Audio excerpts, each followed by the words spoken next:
Eh bien, pour ce deuxième entretien particulier, j'ai le plaisir d'accueillir Yves Delafont, qui est président d'honneur d'Africa Link. Et j'aimerais, puisque vous le savez, Marseille est véritablement, historiquement, un port et qui a un lien naturel avec la Méditerranée et notamment le continent africain. Et là, pour le coup, je suis vraiment très heureux de vous accueillir. Qu'est-ce que c'est qu'Africa Link, Yves?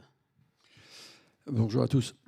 Africa Link, c'est une communauté de PME d'Europe et d'Afrique qui a été créée il y a 4 ans, d'ailleurs à l'initiative de la Chambre de commerce et industrie Aix-Marseille-Provence, mais qui est une association indépendante dont la gouvernance est assurée par ses membres. L'originalité, c'est que ce sont que des PME et que ce sont des PME africaines et européennes. La caractéristique d'Africa Link aussi, c'est d'une part des convictions initiales qui ont justifié sa création. C'est un, que nous croyons que le continent africain est le prochain moteur de la croissance mondiale. Deux, que notre avenir à nous, de ce territoire français en Europe, s'inscrit totalement dans celui du continent africain. Notre avenir est avec l'Afrique. Et alors, on le dit depuis 4 ans, on prêchait dans le désert, et j'ai le sentiment aujourd'hui qu'à peu près tout le monde reconnaît cet impératif, et les événements aujourd'hui en Europe nous montrent bien qu'on ne peut pas occulter et qu'il faut se tourner vers le sud. Et la troisième conviction, c'est qu'il n'y a pas de développement durable, il n'y a pas d'émergence durable, que ce soit dans notre pays ou dans les pays africains, parce que je vous rappelle qu'il y a 54 États en Afrique, et que par simplification, on parle de l'Afrique, mais c'est un kaléidoscope de cultures, d'habitudes de vie et de gens qui, d'un bout à l'autre, ne se ressemblent pas, si ce n'est la couleur de la peau en général et des aspects culturels qui sont partagés. L'existence d'un réseau de PME dense, varié, profond, répartis sur le continent, créant des chaînes de valeur, est un impératif. Et nous avons une très grande chance aujourd'hui, nous, Européens, nous, Français, en ce qui nous concerne, c'est d'avoir une vingtaine de pays francophones, avec une histoire partagée. Nous avons la grande chance d'avoir des PME qui sont en mesure, si elles sont informées, accompagnées, soutenues, je ne parle pas de subventions, je parle d'un environnement, par exemple comme celui d'Africa Link, qui permet d'avoir une communauté d'échange, de partenariat, d'identification, de participer à la création de PME sur le continent africain. C'est comme ça que nous créerons ce lien impératif entre notre continent et le Sud. Il y aura des grands demain, et je vais conclure là-dessus peut-être cette présentation, il y aura demain des grands, il y en a déjà, mais il y en aura encore plus. Ce sont les petits d'aujourd'hui, et c'est ceux-là avec lesquels il faut s'associer. Voilà. Pour l'échange qu'on avait eu par téléphone, nous savons que nous partageons des valeurs identiques. Mais ce que vous évoquiez, et je pense que ça mérite d'être précisé, vous disiez que nous avons la chance d'avoir une histoire partagée avec de nombreux pays africains. En fonction du focus selon lequel on le prend, hein, de l'angle de vision, ça peut être aussi un handicap parce que vous avez attiré notre attention sur une histoire d'investissement et pas de subvention. On a toujours, ne nous voilons pas la face, une image qui ressasse en permanence dans les médias de la France colonialiste, la France avec sa volonté d'en imposer. Est-ce qu'aujourd'hui, quand vous allez en Afrique, d'ailleurs vous en revenez, est-ce que vous avez ce sentiment? Est-ce que nos partenaires africains ont toujours ce ressenti ou est-ce que c'est une vision purement franco-française? C'est un vrai sujet. Les habitudes sont longues à perdre.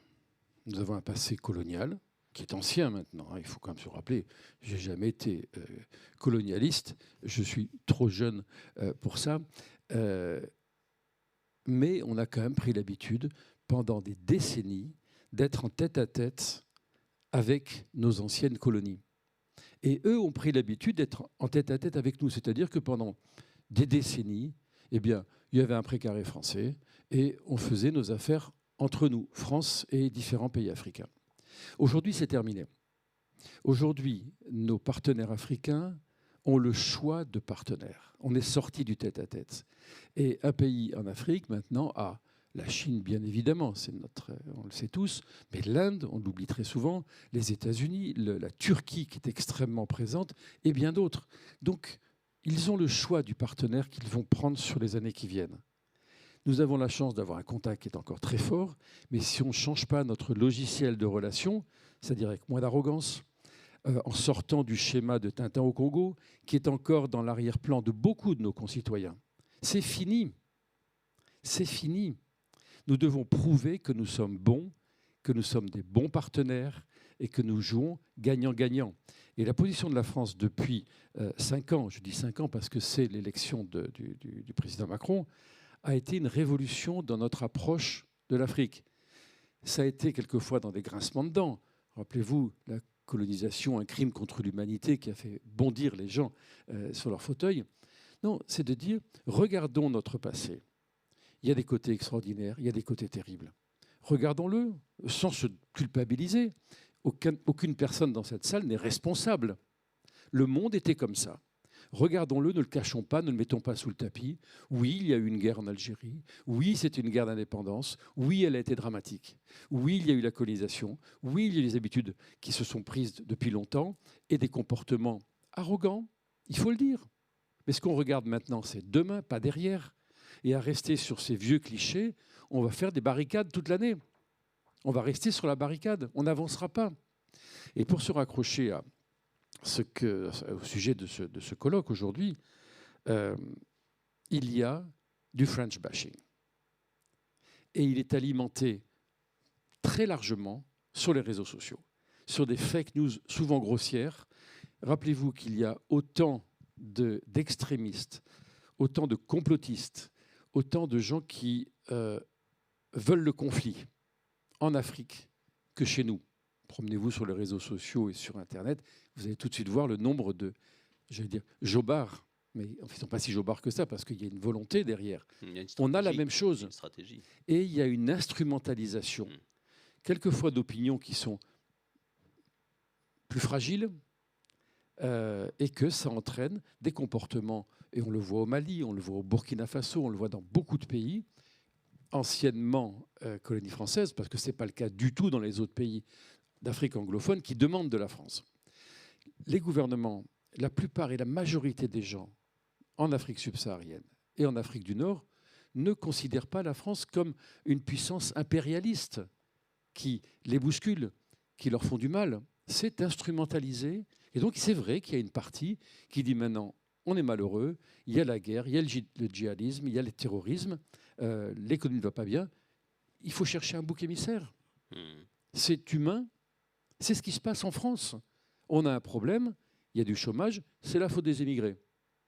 Il y a de la sécurité, c'est de la faute des émigrés. Ce n'est pas de notre faute, hein. On cherche des boucs émissaires. Vous disiez que nos partenaires africains ont le choix aujourd'hui et que s'ils viennent nous voir, c'est en toute connaissance de cause et c'est un rapport d'égal à égal. Je regardais un reportage sur France 5 qui nous parlait du groupe Wagner. Parce que nous, si la France, pour le coup, nous sommes en train d'essayer de nouer un partenariat d'égal à égal avec nos partenaires, hein, PME françaises et africaines, l'immixtion du groupe Wagner, par exemple, le reportage était sur la Centrafrique, est plutôt vécu comme quelque chose de proche de, comment dirais-je, d'un colonialisme forcé. Est-ce que ça, c'est quelque chose que vous... Alors, je ne sais pas si vous êtes avec Africa Link en Centrafrique, qui pour le coup, a de liens très anciens avec la France. Est-ce que cette approche, vous la vivez aussi au quotidien au sein de l'association? Parce que nous ne sommes pas les seuls à vouloir nouer des partenariats. Oui, alors, je voudrais rappeler que la France est en Europe et qu'on ne peut plus envisager notre relation au continent africain sans la dimension européenne. Comme on ne peut plus envisager notre défense sans une perception européenne. Comme on ne peut plus envisager notre avenir, notre souveraineté, sans la force de l'Union. Imaginez que tout seul, nous pouvons faire ce qu'on veut en Afrique, faire ce qu'on veut dans le monde, avoir notre souveraineté, qu'elle soit industrielle, économique, politique, monétaire, c'est impossible, c'est fini. Et que cette Europe a des valeurs. Ce n'est pas un agresseur. Je ne dis pas que nos entreprises sont des anges, hein, mais ça, c'est quelque chose qu'on retrouve partout. Nous ne sommes pas les agresseurs, nous défendons des valeurs humaines, nous défendons des systèmes politiques, nous défendons une civilisation. Et d'ailleurs, elle est attaquée aujourd'hui, on le voit bien, en Ukraine, non pas parce que l'Ukraine serait dans l'Union européenne, ce qui n'est pas le cas. Et vous voyez bien notre réaction entre des réfugiés syriens, somaliens, éthiopiens et yéménites et des réfugiés ukrainiens. Nous les accueillons à bras ouverts parce que c'est notre reconnaissance familiale. Donc j'ai fait une petite digression, mais alors Wagner c'est quoi? C'est juste un outil du Kremlin pour pouvoir agir avec un nez rouge. Il y a aujourd'hui au Mali, on le dit, je ne vais pas vérifier, entre 700 et 900 mercenaires Wagner. Wagner est une entreprise qui loue des mercenaires, qui dit qu'elle n'est pas du tout liée au Kremlin. Le Kremlin, je ne sais même pas s'ils le connaissent, mais il faut quand même se dire que ces 600, 700, 800, 900 mercenaires qui sont actuellement à Bamako ont été acheminés par l'aviation militaire russe. La Russie n'a pas de moyens économiques. Elle n'a pas de vision mondiale en dehors de la sienne, impérialiste. Elle n'a pas de moyens économiques, elle n'a pas les moyens d'aider. Je vous rappelle que le PIB de la Russie, qui est 30 fois grande comme la France, c'est l'Espagne. Ce qui n'est pas rien. Enfin, il faut se rappeler quand même que ce n'est pas tout à fait une très grande puissance économique et qu'elle n'a que l'armée pour pouvoir, je dirais, créer du lien, avec des guillemets. Et elle a cherché l'endroit le plus faible. Pour commencer, ça a été Centrafrique, qui est un des pays les plus pauvres du monde, enclavé, en proie à des conflits incessants, permanents. Ils sont arrivés avec un petit peu d'argent à distribuer et la promesse de maintenir l'ordre et de maintenir l'ordre du gouvernement actuel ou de l'opposition, selon, avec comme objectif des ressources naturelles. C'est ce qu'ils recherchent au Mali. Déjà, on le voit, et vous allez voir que ça va monter. On le sait, malheureusement.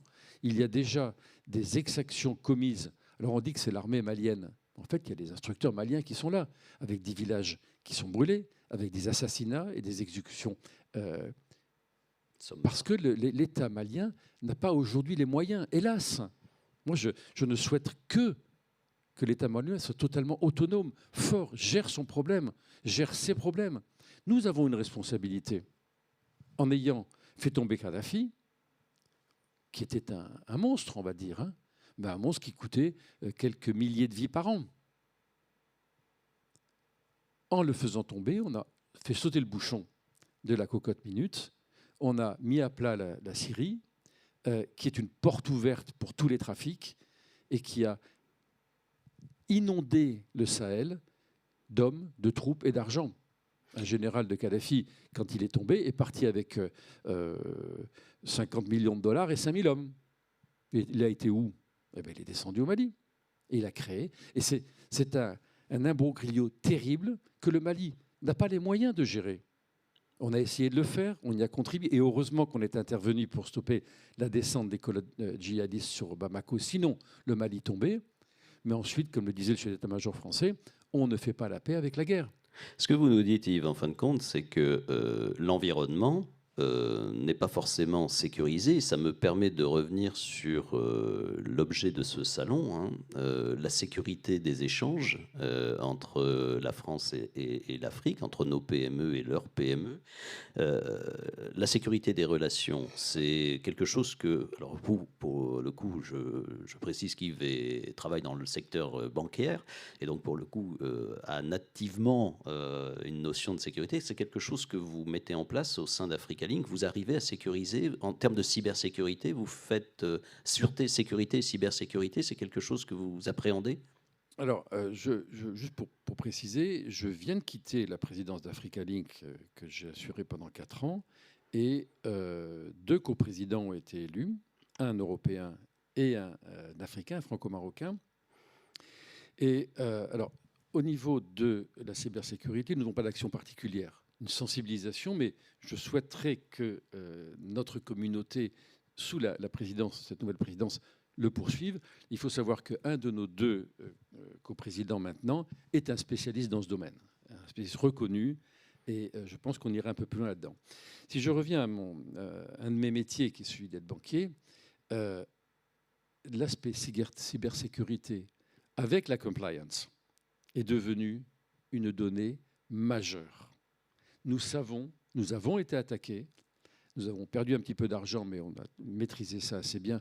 Mais certaines banques ont été dépouillées à coût de dizaines de millions d'euros sur des agressions cybersécurité. Quand on rentre au Pentagone, quand on rentre à l'Élysée, quand vous connaissez toutes ces agressions qu'il peut y avoir, vous imaginez bien qu'une banque est un objectif extrêmement attractif.